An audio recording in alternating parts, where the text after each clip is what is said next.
Morning to all of you. Welcome back to our YouTube channel. हम लोग previous year physical education का देख रहे हैं क्वेश्चन। तो आज का टॉपिक है पर्सनालिटी, व्यक्तित्व। तो फिजिकल एजुकेशन में पर्सनालिटी बेस्ड क्वेश्चन भी आती है, जो यूपी टीजीटी नेट में और बहुत सारे एग्ज़ाम में जो फिजिकल एजुकेशन का होती है उसमें व्यक्तित्व पर्सनालिटी का भी आता है। इससे पहले वाले जो वीडियो था उसमें था लीडरशिप, लर्निंग, अधिगम, उससे भी क्वेश्चन आती है। चलिए हम लोग शुरू करते हैं पर्सनालिटी पे क्वेश्चन, जो प्रीवियस ईयर फिजिकल एजुकेशन में जो पूछा गया है। चलिए क्वेश्चन नंबर 1, 304। सूची 1 और सूची 2 में मिलान करना है। तो सूची 1 में क्या है? सामरितिक सिद्धांत, मनोगतिक सिद्धांत, व्यवहारवादी सिद्धांत, लक्षण सिद्धांत। चलिए इसका व्याख्या हम लोग डायरेक्ट देखते हैं। समवर्ती सिद्धांत जो है रोजर्स के द्वारा दिया गया है। मनोगतिक सिद्धांत एडलर के द्वारा दिया गया है। व्यवहारवादी सिद्धांत जो है वाटसन के द्वारा दिया गया है। और लक्षण सिद्धांत जो है अल्पोर्ट के द्वारा दिया गया है। चलिए नेक्स्ट क्वेश्चन हम लोग देखते हैं। अभिकथन ए और तर्क आर दिया गया है। अभिकथन ए जो है उसमें बोल रहा है, कार्योन्मुखी अति सक्रिय तथा प्रबल व्यवहार वह है जिसका उद्देश्य किसी को लय प्राप्ति हेतु चोट पहुंचाना नहीं है। और तर्क में क्या दे रहा है? इसका उद्देश्य किसी वांछित लक्ष्य की प्राप्ति है जिसमें आकस्मिक रूप से किसी दूसरे व्यक्ति को चोट पहुंचती है अथवा और यह सर्वाधिक सक्षम विधि है। तो इसका आंसर क्या है? ए सही है परंतु आर गलत है। ए जो है सही है परंतु आर जो है गलत है। ठीक है, नेक्स्ट क्वेश्चन देखते हैं हम लोग। प्रथम चरण में तकनीकी प्रशिक्षण के प्रभावी सूत्रीकरण और कार्यान्वयन का सही क्रम। तो प्रथम चरण में जो है तकनीकी प्रशिक्षण का जो सही क्रम है, चलिए हम लोग सही क्रम देखते हैं। ऑप्शन पढ़ेंगे तो ऑप्शन में ज़्यादा टाइम लगेगा। सही क्रम है वर्तमान अवस्था का विश्लेषण करना, संचलन अवधारणा का विकास, गति संवेदी अवबोधन का कमजोर, आसन परिस्थितियों में अभ्यास। तो ये जो है सही क्रम है। किसका सही क्रम है? प्रथम चरण में तकनीकी प्रशिक्षण के प्रभावी सूत्रीकरण और कार्यान्वयन का सही क्रम है। ठीक है, चलिए हम लोग नेक्स्ट क्वेश्चन देखते हैं। 307, शरीर प्रकारों के वर्गीकरण के विकास के वर्ष के संबंध में आरोहिक क्रम में सजाना है। तो क्या है? शरीर प्रकारों का वर्गीकरण है ना। तो देखिए, शरीर प्रकारों के वर्गीकरण के विकास के वर्ष के संबंध में जो आरोही क्रम में है, देखिए आरोही क्रम में है हिप्पोक्रेटिस, किस्चेमर, शेल्डन और हिटकार्टर सोमोटाइप। ये जो है शरीर के प्रकार जो दिए गए हैं वे लोग का सही क्रम है। चलिए नेक्स्ट क्वेश्चन हम लोग देखते हैं। शक्ति संबंधी प्रशिक्षण के निम्नलिखित सिद्धांतों को उसके लाभकारी प्रभाव को सम्मिलित करना है, सूची 1 और सूची 2 में मिलान करना है। तो ए में है विविधता का सिद्धांत, विशिष्टता का सिद्धांत, व्यक्तिगतता का सिद्धांत और भार के आरोहण का सिद्धांत। जो सिद्धांत है वह किसने दिया है? चलिए हम लोग देखते हैं। शक्ति संबंधी प्रशिक्षण के सिद्धांत के उनके लाभकारी प्रभाव के साथ देखिए, ए जो है विविधता का सिद्धांत जो है मनोवैज्ञानिक स्वस्थता पर सकारात्मक प्रभाव, विशिष्टता का सिद्धांत जो है अधिक अनुकूलन प्राप्त करना, व्यक्तिगतता का सिद्धांत जो है तैयारी की अवस्था निर्धारित करना और भार के आरोहण का सिद्धांत जो है बढ़ी हुई कार्य का क्षमता। तो ये सही सूची 1 और सूची 2 में मिलान किया हुआ है। चलिए नेक्स्ट क्वेश्चन देखते हैं हम लोग। इसमें भी सूची 1 और सूची 2 में मिलान करना है। कालक्रमिक आयु, शरीर रचना आयु, शरीर क्रिया विज्ञान आयु और मानसिक आयु। तो ये जो आयु दिया गया है इसमें सही मिलान करना है। तो कितने साल के बच्चे होते हैं जो किस काल में होते हैं उसका देखिए। कालक्रमिक आयु जो है वर्ष, माह, दिन के अनुसार बच्चे की आयु होता है। तो कालक्रमिक आयु जो है वर्ष, माह और दिन के अनुसार बच्चे की आयु होती है। शरीर रचना आयु, तो शरीर रचना आयु जो है बच्चे की कंकाली प्रणाली की वृद्धि और विकास के अनुसार कई आयु होती है। जब शरीर का रचना होता है तो उसमें बच्चे में कितनी हड्डी है, कितना विकास हुआ, वे सब देखते हैं हम लोग। शरीर क्रिया आयु विज्ञान, तो शरीर क्रिया आयु विज्ञान जो है बच्चे की शारीरिक क्षमताओं तथा सामर्थ्य के अनुसार आयु, और मानसिक आयु जो है बच्चे के मानसिक विकास के अनुसार आयु। तो मानसिक आयु यहाँ पर तो दिया ही गया है, मानसिक मतलब था बुद्धि से, तो बच्चे के जो मानसिक आयु के अनुसार क्या विकास हुआ उसे देखना है। चलिए नेक्स्ट क्वेश्चन हम लोग देखते हैं। व्यक्तिगत होता है उस युक्ति का संबंध किससे सिद्धांत है, किस सिद्धांत से है? तो व्यक्तित्व जो है, क्वेश्चन है व्यक्तित्व होता है, तो व्यक्तित्व जो है किस युक्ति से सिद्धांत से है? चलिए इसका व्याख्या हम लोग देखें। सी हेनरी मरे के व्यक्तित्व सिद्धांत, हेनरी मरे के द्वारा है। व्यक्तित्व का जो सिद्धांत जो है हेनरी मरे ने दिया है, इसका हम लोग व्याख्या भी देखेंगे। व्यक्तित्व का इतिहास ही स्वयं व्यक्तित्व होता है। इस युक्ति का संबंध हेनरी मरे के व्यक्तित्व सिद्धांत से है। हेनरी मरे नॉर्फ्राइडवादी उपागम की श्रेणी में रखा गया है। हेनरी मरे द्वारा प्रतिपादित व्यक्तित्व की आवश्यकता सिद्धांत में प्रेरणा को एक ऐसा गत्यात्मक बल माना गया है जो व्यक्ति को एक निश्चित व्यवहार करने के लिए प्रेरित करता है। तो जो व्यक्तित्व का जो सिद्धांत है, ये क्वेश्चन है 310, व्यक्तित्व होता है तो क्या होता है? हेनरी मरे का जो व्यक्तित्व सिद्धांत है इससे लिया गया है। चलिए नेक्स्ट क्वेश्चन देखते हैं। व्यक्तित्व के मनोविश्लेषणात्मक सिद्धांत के जनक कौन है? तो अब देखिए यहाँ क्वेश्चन है, व्यक्तित्व जो है पर्सनालिटी, व्यक्तित्व का इंग्लिश में हम लोग पर्सनालिटी बोलते हैं, तो पर्सनालिटी के जो मनोविश्लेषणात्मक सिद्धांत का जो जनक है कौन है? तो ये है फ्राइड। इसका हम लोग व्याख्या भी देखेंगे। पर्सनालिटी के मनोविश्लेषणात्मक सिद्धांत के जनक ऑस्ट्रिया के मनोवैज्ञानिक सिगमंड फ्राइड है। यह फ्राइड द्वारा विकसित मनोवैज्ञानिक विचारों के समुच्चय है जिसमें कुछ अन्य मनोवैज्ञानिक ने भी आगे योगदान दिया है। मनोविश्लेषण मुक्त मानव के मानसिक क्रियाओं एवं व्यवहार के अध्ययन से संबंधित है, किंतु इसे समाजों के ऊपर भी लागू किया जा सकता है। तो मनोविश्लेषण जो है 3 उपयोग है। पहला है यह मस्तिष्क की परीक्षा की विधि प्रदान करता है। दूसरा, यह मानव व्यवहार से संबंधित सिद्धांत का क्रमबद्ध समूह प्रदान करता है। और तीसरा, यह मनोवैज्ञानिक या भावनात्मक रोगों की चिकित्सा के लिए उपाय सूझता है। नेक्स्ट क्वेश्चन देखते हैं हम लोग। व्यक्तित्व को इंग्लिश में हम लोग बोलते हैं पर्सनालिटी। पदानुक्रम प्रारूप के प्रेरणता कौन है? तो ये है मैस्लो। इसका व्याख्या हम लोग देखें। व्यक्तित्व के पदानुक्रम प्रारूप के प्रेरणता अब्राहम मैस्लो है। अब्राहम मैस्लो मानवतावादी मनोविज्ञान के आध्यात्मिक जनक माने गए हैं। मैस्लो ने अपने व्यक्तित्व सिद्धांत में प्राणी के अनुठापन का, उसके मूल्य का महत्व पर तथा व्यक्तित्व वर्धन तथा आत्मा निर्देश की क्षमता पर सर्वाधिक बल डाला है।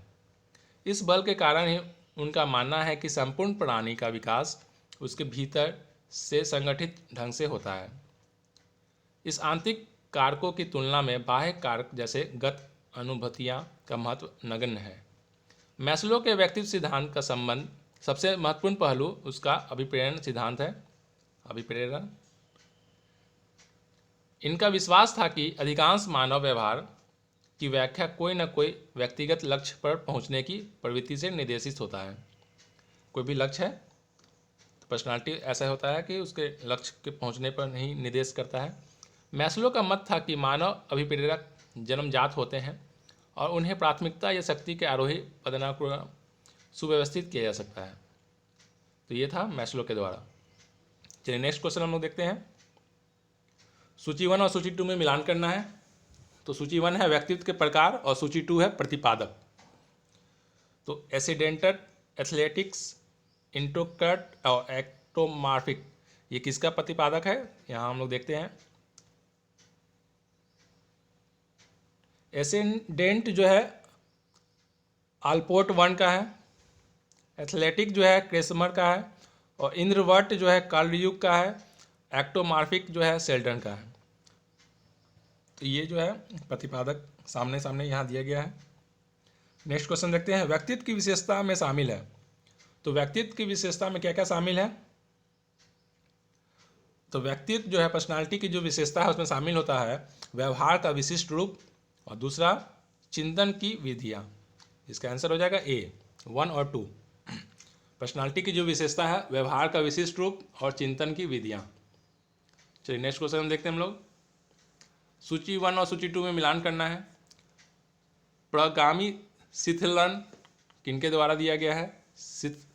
शिथिलीकरण अनुक्रिया, स्वजात प्रशिक्षण और संज्ञानात्मक भावनात्मक विकृति, ये जो है किसके द्वारा दिया गया है? चलिए हम लोग देखते हैं। प्रगामी शिथिलन जो है एडमंड जैक्सन का है। शिथिलीकरण अनुक्रिया जो है हर्बर्ट बेंसन द्वारा दिया गया है। स्वजात प्रशिक्षण जो है जोहान शुल्ज द्वारा दिया गया है। संज्ञानात्मक भावात्मक जो है रोनाल्ड स्मिथ के द्वारा दिया गया है। चलिए नेक्स्ट क्वेश्चन हम लोग देखते हैं। अभिकथन ए और तर्क आर दिया गया है। अभिकथन ए में है आक्रामकता व्यक्तित्व का लक्षण है जिसे एथलीट की सफलता से संबंध किया जाता है। और तर्क में क्या बताया जा रहा है? खेलों में आक्रामकता बढ़ी हुई व्यावसायिकता का सीधा परिणाम है जिससे वित्तीय इंसेंटिव्स प्राप्त होते हैं। तो ये जो है अटैक करने के बारे में जो बता रहा है उसका आंसर है ए तथा आर दोनों सही हैं, परंतु आर जो है एक सही व्याख्या नहीं है। ए और आर दोनों सही है लेकिन आर जो है ए का सही व्याख्या नहीं है। ठीक है, चलिए नेक्स्ट क्वेश्चन हम लोग देखते हैं।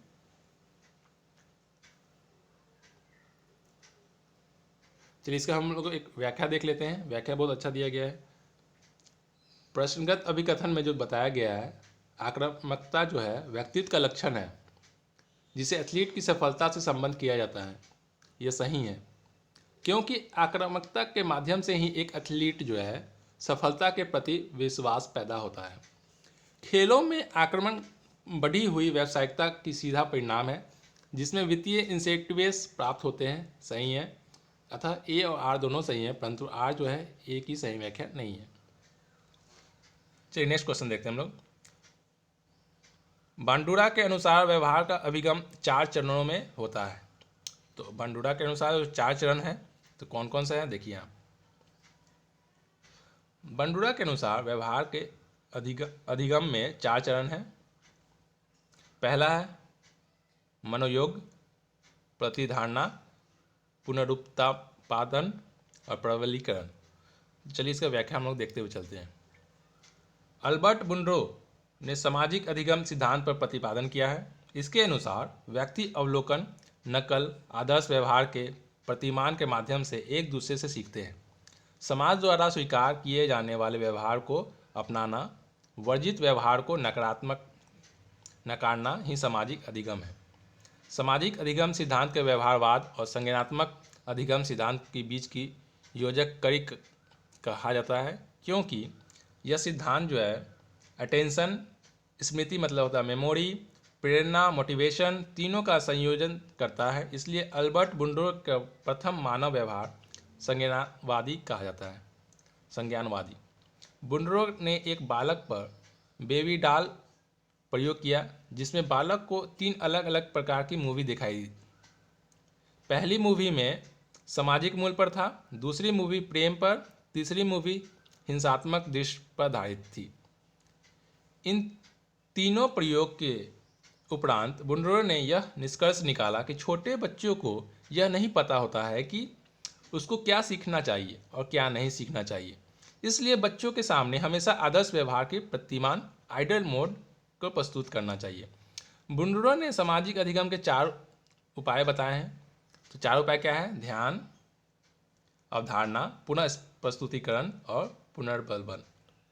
ये बुनरो द्वारा था कि बच्चे लोग को नहीं मालूम होता है कि बच्चे को क्या दिखना चाहिए और क्या नहीं दिखाना चाहिए। बच्चे खुद नहीं समझते हैं कि मुझे क्या इससे सीखना है और क्या नहीं। चलिए ये प्रयोग किए थे, किसने? बुनरो ने किए थे। चलिए नेक्स्ट क्वेश्चन हम लोग देखते हैं। हम लोग शरीर वर्गीकरण की प्रणाली को खोज करने वाले सर्वप्रथम ज्ञात व्यक्ति कौन है? शरीर वर्गीकरण की प्रणाली को तो सबसे पहला खोज जो है किसने किया था? विलियम सेल्डन ने। चलिए इसकी व्याख्या देखें हम लोग। शरीर वर्गीकरण की प्रणाली की खोज करने वाले सर्वप्रथम ज्ञात व्यक्ति विलियम सेल्डन है। विलियम हर्बर्ट सेल्डन एक अमेरिकी वैज्ञानिक और न्यूमिजियास्टिक थे। इन्होंने सोमोटाइप और संवैधानिक मनोविज्ञान के क्षेत्र का निर्माण किया जो उसके IV लीग की नग्न आसन तस्वीर द्वारा सचित्र टेम्परामेंट के साथ शरीर के प्रकारों को सहसंबंधित करता है। मनोविज्ञान में उन्होंने आईवी लीग स्कूल में नग्न तस्वीरों के कई चित्रों और मापों के आधार पर लोगों के एंडोमॉर्फिक, मेसोमॉर्फिक और एप्टोमॉर्फिक प्रकारों के वर्गीकृत करके सोमोटोपोफायोलॉजी के एक नए संस्करण का विकसित किया है। सोमोटोपोफायोलॉजी। चलिए नेक्स्ट क्वेश्चन देखते हैं। तुलनात्मक रूप से हर परिस्थिति में स्थिरता से सोचना, महसूस करना, व्यवहार करना मनुष्य का कौन सा गुण कहलाता है? तो पर्सनालिटी कहलाता है इसको। तुलना के रूप में हर परिस्थिति में, मतलब तुलनात्मक रूप से हर परिस्थिति में सोचना, महसूस करना, फिर व्यवहार करना, वे क्या कहलाता है? पर्सनालिटी कहलाती है। इसका व्याख्या भी दिया गया है, देखिए। तुलनात्मक रूप से हर परिस्थिति में स्थिरता से सोचना, महसूस करना, व्यवहार करना मनुष्य के व्यक्तित्व का गुण कहलाता है, पर्सनालिटी का गुण कहलाता है। व्यक्तित्व सोचना, महसूस करना, व्यवहार करने का एक विशिष्ट तरीका है। व्यक्तित्व मूड, दृष्टिकोण और विचारों को गले लगाता है और अन्य लोगों के साथ बातचीत में सबसे स्पष्ट रूप से व्यक्तित्व किया जाता है। इसमें व्यवहार से संबंधित विशेषताएं शामिल हैं जो अंतर्निहित और अधिग्रहित दोनों हैं। चलिए नेक्स्ट क्वेश्चन देखते हैं हम लोग। एथलेटिक्स व्यक्तित्व की विशेषताओं में किसे छोड़कर सभी शामिल हैं? तो आत्मसमर्पणता, ये छोड़कर सभी शामिल है। एथलेटिक्स व्यक्तित्व विशेषता आत्मसमर्पणता को छोड़कर सभी शामिल है। देखिए यहाँ पे कौन कौन है। आपके हर दिन बेहतर बनाने के लिए प्रेरित होना होगा, यह अनुशासन लेता है, इसमें प्रतिस्पर्धा होती है, यह आत्मविश्वास लेता है, यह ध्यान केंद्रित करता है। चलिए नेक्स्ट क्वेश्चन देखते हैं हम लोग। मेसोमॉर्फी की विशेषता होती है, तो मेसोमॉर्फी की क्या विशेषता होती है? गर्दन मजबूत और लंबी होती है। जो मेसोमॉर्फी की विशेषता होती है, इसमें क्या होता है? गर्दन मजबूत और लंबी होती है। चलिए नेक्स्ट क्वेश्चन देखते हैं हम लोग। व्यक्ति को बालक व किशोर में वर्गीकृत करने की कानूनी कसौटी है, तो कालानुक्रमिक आयु। व्यक्ति व बालक व किशोर में वर्गीकृत करने की कानूनी कसौटी, कालानुक्रमिक आयु जो है, ये एक किशोर जो है 10 से 19 वर्ष की आयु का व्यक्ति है। एक बच्चा 19 साल या उससे कम का व्यक्ति है, जबकि राष्ट्रीय कानून किसी व्यक्ति को पहले की उम्र में वयस्क होने के लिए परिभाषित नहीं करता है। चलिए नेक्स्ट क्वेश्चन देखते हैं हम लोग। एक एक्टोमॉर्फ व्यक्ति के पास होता है, तो क्या होता है? पतला और सिलेंडर फ्रेम होता है, जो पतला होता है और सिलेंडर टाइप का होता है। ठीक है। 324 क्वेश्चन। उम्र के किस पड़ाव पर लड़कियां लड़कों से तेजी से परिपक्व होते हैं? तो 13 से 19 साल के जो लड़कियां होते हैं, जो लड़कों से ज़्यादा परिपक्व होते हैं। चलिए नेक्स्ट क्वेश्चन देखते हैं। अक्ष के चक्कर के आधार पर फिसलन जोड़ किस प्रकार का जोड़ है? तो गैर अक्षीय जोड़ है, गैर अक्षीय जोड़ है। नेक्स्ट क्वेश्चन देखते हैं हम लोग। सही विकल्प चुनना है। ऐसा व्यवहार जिसमें प्रतिद्वंदी को मनोवैज्ञानिक तथा शारीरिक नुकसान पहुंचकर जीतना है, तो इसका आंसर है आक्रामकता का साधन के रूप में उपयोग। नेक्स्ट क्वेश्चन है, मनोलैंगिक विकास डैश के दौरान होता है? तो मनोलैंगिक जो है किशोरावस्था के दौरान होता है।